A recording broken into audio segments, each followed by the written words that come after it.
So the real key in becoming a I'm about to master teach you how to get is anything you want this within 24 hours using the law. No, this is not your typical math.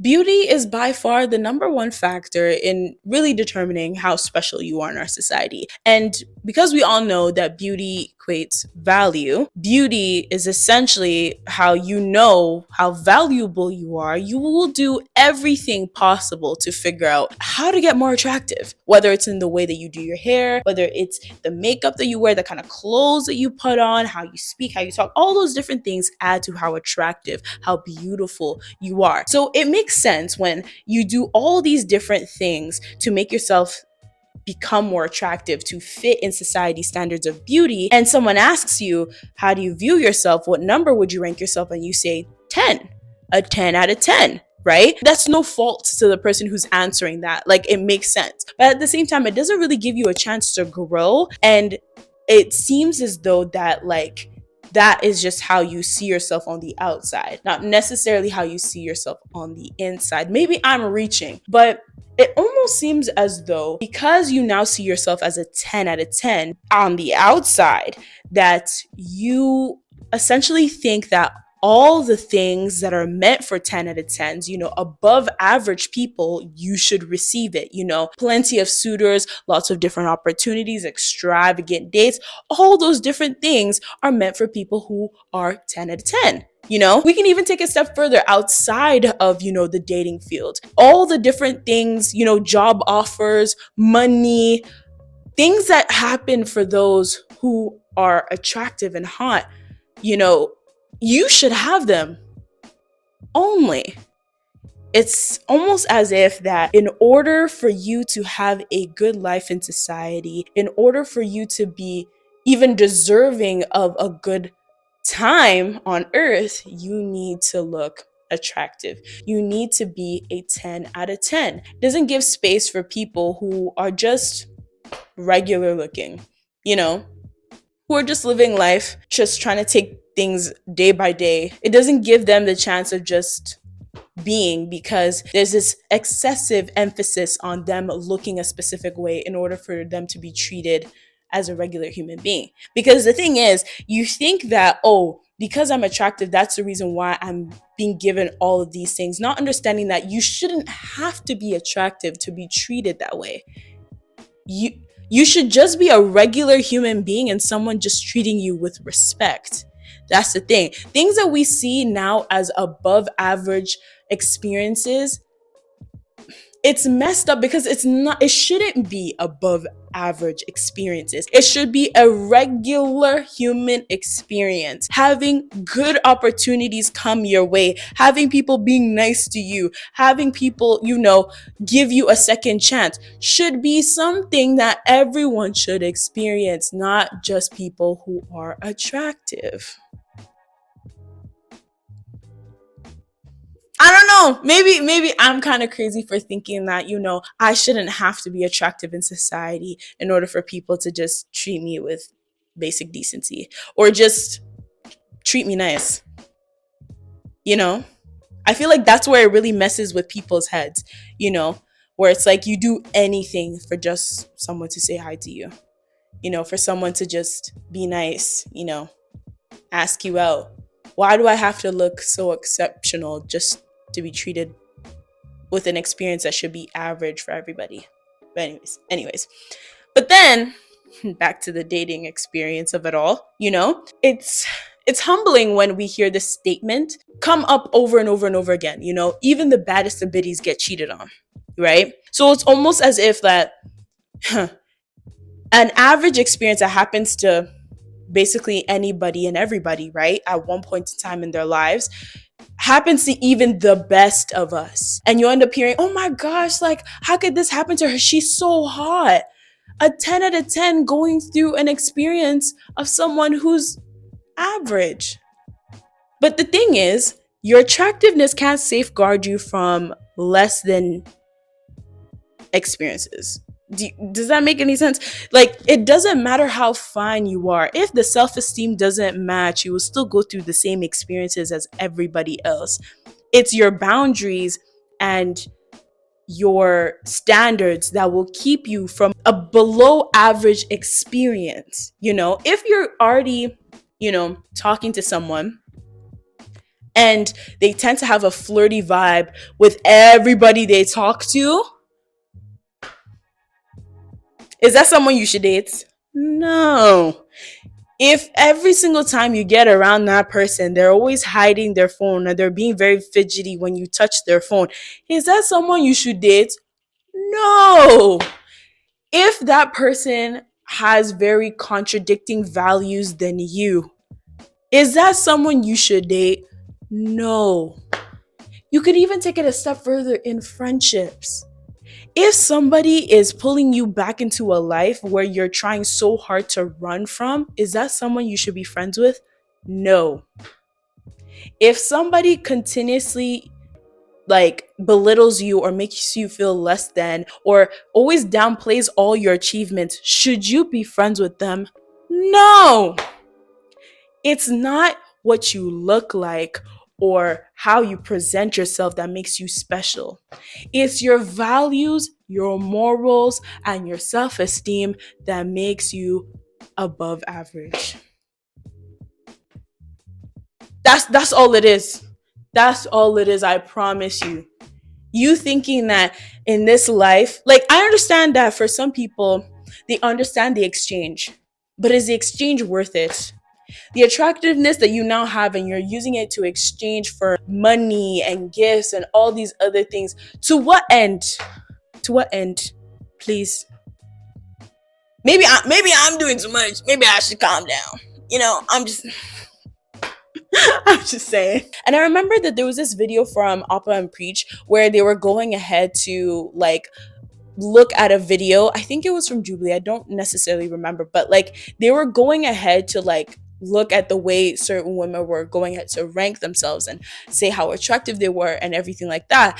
And it's almost as if they were shedding light on the self-esteem issue that many people have, where they're only basing their value based on how attractive they are, or they're not really giving themselves some room of growth just based off the fact that because I look this way and because people treat me this way, then therefore that means it's true. But if other people are now saying something different from what you personally believe, does that now mean that it's different than what it really is? Does that mean you're not wrong? Does it mean that they're wrong?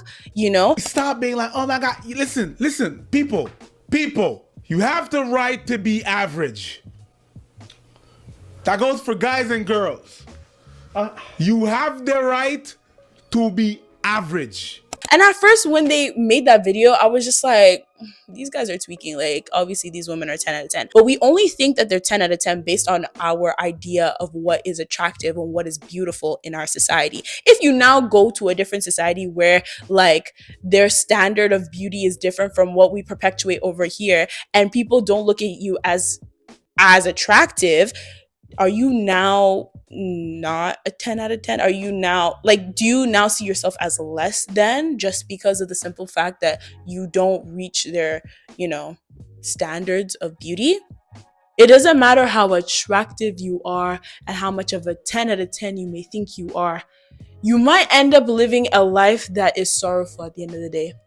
Some of the most attractive people in this world who had low self-esteem ended their stories so sorrowfully because of the simple fact of the decisions that they made in their life. At times, yes, I will say it's not all 100% their fault.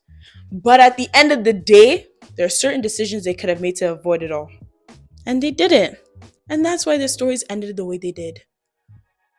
And there's nothing that we can do about it. All you can worry about is yourself. And be more careful. All right? Don't feel like you're more entitled to having a specific kind of life based on how attractive you are.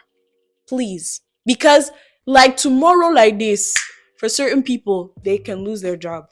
Yeah? They can lose certain family members. They can, lose the roof over their head. What then? Do they now stop living? No. But anyways, that's all I gotta say about it.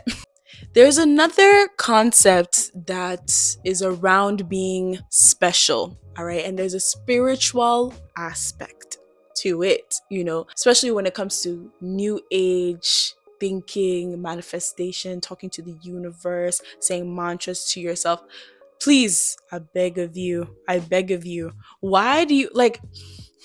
It's one thing to have an optimistic point of view when it comes to living. It's another thing for you to wake up in the morning at 6 a.m. to go ahead and say your mantras and rub certain stones together and say certain things that will have the energy around you and the universe to reflect only good things towards you and help you manifest that man you've always wanted and that house and that car and that. Please, let's be serious for like 2 seconds. For 2 seconds. All right. I think it could be problematic because what about those who are in third world countries who don't have the ability, the privilege of being deluded about their lives? Like they see the reality of their lives day to day, and you're telling them that the way that they can live a life like you is by only manifesting good thoughts and taking out bad thoughts and telling the universe to give them only good things. The human experience is both good and bad, and thinking that you can only attract good things to you is absolutely abnormal. That makes no sense at all. And these people are lying to you because there's certain privileges that your resources have allotted you in life, and you having this point of view that other people can also receive a life that you have outside of the resources that you have just by going ahead to claim something for themselves in the universe, it just seems dishonest. It seems very dishonest to me. Like, most of these people who are preaching about these things know it's a facade, that's all it truly is. It's a facade. Thinking that, only good things happen to me. And I'm also ready for you babes who are also saying, God has only given me a soft life. Like, God don't play about me. Good things only happen to me. I'm just going to speak all these memory verses and affirm them to myself and everything and rebuke all these bad things. You don't know if that so-called bad thing that you're trying to rebuke, God is trying to show you something through it. You don't know. This idea that spirituality, whether it is New Age or Christianity or Buddhism, whatever the case may be, will alleviate you from living the authentic human experience of both good and bad experiences is crazy. I don't co-sign to it at all. Because you have some people who have been told lies about what Christianity is like, and they think that it's just rainbows and butterflies and unicorns and God will help you get your job and get this money and and then it almost seems as if that you're just serving God based on what you can receive rather than who he is as a being. That's what it seems as if it is, not understanding it's a relationship beyond what you can receive. But anyways, that's a whole different conversation because when I start I'm tapping in from my editor's quarters, I know, to talk about something I did not mention at length in the video that I think is very important, and it is accountability. It seems as though that those who see themselves as special, exceptional, above average, seem to not understand the aspect of consequences or accountability for their actions, And it always goes along the line of, because now I'm special, I can behave and do whatever I want to whoever I want. And if anyone's got a problem with that, it's beyond me. Take it up with the man upstairs or something, or just leave me out of it. And you can't walk around life acting like that because you will mess with the wrong person one day and you will meet your consequences a little too close to the face. And I don't wish bad on anyone, but when it becomes a true problem is when you start to see it being a character flaw, where all the things that you've done, right, without proper restitution being put in place will actually attach itself to you without realizing, I hear this common thing, and I think I mentioned it in this video, where people say, oh, God don't play about me. Touch not my anointed and do my prophets no harm. So therefore, whatever you are calling me out for, take it up with God. Like, no, like you're supposed to apologize and make restitution. Like you're supposed to do better. Why are you now pretending like you cannot be held accountable for the things that you've done just because you're now Christian? Or because you're now special, or you have a special talent and people like revere you or respect you in some kind of way, you'll act negatively to people in the public eye, and people will call you out for being nasty or being rude in some kind of way. And there's evidence that you did that. And it's almost like, oh, well, I'm a celebrity and it doesn't matter. That's why you end up hearing this reoccurring thing that, oh, celebrities are not actually nice people. Like, you shouldn't really meet your heroes because you'll be disappointed and everything. Because this aspect that we, like, clamor to, that them being special, means that they're such an amazing person. That's also the halo effect in action, where because someone's attractive or because someone gets attention a lot from other people, they're now a nice person. But in actuality, the idea of that's definitely wrong, We now end up seeing that because there are many celebrities who now get special treatment in our society, right? They now do things based off the fact that they have a warped sense of reality. Like they can just do whatever they want. They see themselves as above everybody else. So they'll act however they want, even if what they're doing is wrong. And it's important for us to remember that we're all human beings, all flesh and blood. Thinking that you're better than anybody else just because there's a certain tag on you is not normal. It's not okay. We need to be very wary of that. Whether you're a celebrity or not, if you're a human being, you should treat everyone the way they should be treated, not the way you want to be treated. Because I also noticed that too. People will go ahead and say, oh, treat others the way you want to be treated. Listen, because they're a human being, you should be treating them well. Period. That's all it is. That is all it is. I do believe it's important to have an optimistic point of view when it comes to life, and understand that just because you're going through a hard time doesn't mean you're necessarily suffering. Just because things happen to you that are not necessarily favorable, that doesn't mean you are meant to have a hard life for the rest of your life. Like just because like I had a hard morning doesn't mean I'm gonna have a hard day. It's the same thing as just because I had a bad experience today, that doesn't mean the rest of my week is gone. Doesn't mean the rest of my week is over with, Same thing with just because my week wasn't the best doesn't mean the rest of the month is like done for me and that, I'm just going to have a hard time the rest of the month. The same way, just because you have a bad experience in life doesn't mean your whole life is over. Having dual perspectives when it comes to how you go about life is very important. And we need to take away this ideology that in order for us to live a good life, we have to be special.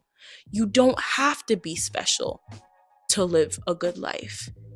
You have to be willing to understand that we all deserve good lives, regardless of what we've been through, regardless of what we look like, regardless of how much education we have or the clothes that we put on or how attractive we may be. We all should have good lives. And unfortunately, it's not like that right now. So instead of exempting yourself from the things or trying to exempt yourself from things that other people go through, why don't you try to be more understanding on what people go through and how to help them? Does that make sense? I think that allowing yourself to understand that things are going to happen anyways. What are you going to do about it? I do believe that yes, hard work is very important in life, but hard work is not the only way you will succeed. It could just be being at the right place at the right time. Simply just grace and mercy will get you into places that certain people have worked all their lives for, just because. Everyone should be able to experience that, in my personal opinion. If everyone is always chasing more things in life to make them more exemplary or make them better than other people, they're never going to truly enjoy life the way they should enjoy it. I'm not saying that hard times aren't hard, and I'm not saying that like you won't experience them. I'm saying that despite what you're going through, you should still be able to live a meaningful life. And I shouldn't have to be special to live a meaningful life. I shouldn't have to look the best and, have the best clothes and, say mantras to myself or be able to recite 500 Bible verses in order for me to live a meaningful life.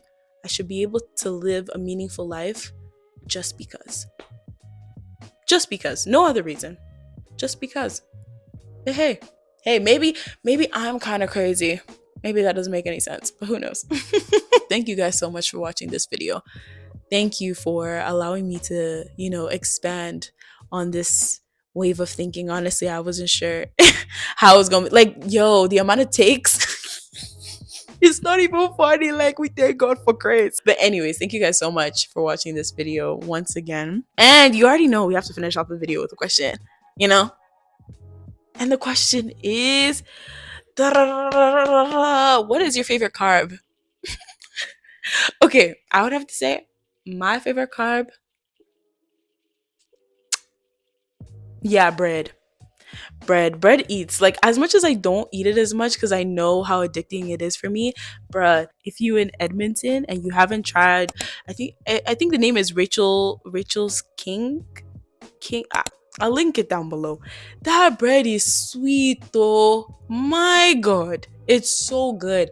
And I think that's the reason why bread is like my favorite carb. Like, especially like that. If you're Nigerian, you know what I mean. That sweet agege bread taste. That's the way her bread tastes. It's so nice, right? Like, I have drama practice right now, like in church and everything, and like people just stay buying that bread. By the time we're done practice, we've already eaten out of 2 or 3 loaves of bread because everybody's just opening their own and we're all sharing with each other. Even me, I bought the bread on Sunday. I finished it yesterday. I had that bread for 2 days only. It's that good. It's so nice. Oh my goodness. But anyways, bread is my favorite kind of carb. What is yours? Let me know down below. All right, y'all. Thank you guys so much for watching this video once again. Thank you so very much. Honestly, God will bless you. God will continue to move you forward in Jesus' name. Thank you guys so much once again. All right, y'all. It's your girl, Shalice, go send it out of this video. And remember, God made you special and he loves you very much. And you can do anything you set your mind to. With Christ, of course. All right, y'all. Peace. Yeah! I'm not trying to... Listen. I'm not really worried about being canceled. It's just that, like, see, I still have a future ahead of me. So okay. Who's ping that kakilo day? I'm trying to do an intro. Ping. I know you guys can hear it, but I can hear it. Because I'm literally... Let me stop. Okay. You know what I'm talking about? Bring it back.